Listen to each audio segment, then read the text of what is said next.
Israel आणि इराणच्या संघर्षानंतर महागाईचा भडका उडण्याची शक्यता, सोनं तेलाच्या किमती गगनाला भिडणार.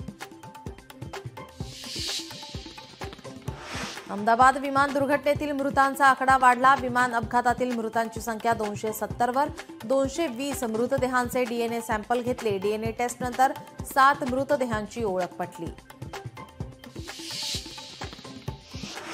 डीएनए चाचणीनंतर मृतदेह नातेवाईकांना सोपवण्यास सुरुवात. अनेक मृतदेह पूर्णपणे जळाल्याने ओळख पटवण्यात अडचणी. आतापर्यंत 7 मृतदेह सोपवल्याची माहिती. अहमदाबाद अपघाताबाबत केंद्र सरकारकडून उच्चस्तरीय चौकशी सुरू. ब्लॅक बॉक्समधील डेटा, कॉकपिट, व्हॉइस रेकॉर्डर तपासणार. 3 महिन्यात चौकशी समिती अहवाल सोपवणार.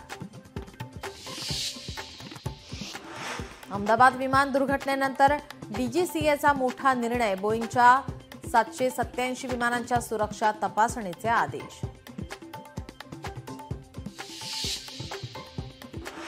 आमदार बच्चू कडूंच्या आंदोलनाचा आज 7वा दिवस. मुख्यमंत्र्यांसोबत बैठक घेऊन मागण्यांसंदर्भात निर्णय घेऊ. बैठकीनंतर बावनकुळेंचं आश्वासन. आज उपोषणाबाबत निर्णय घेणार.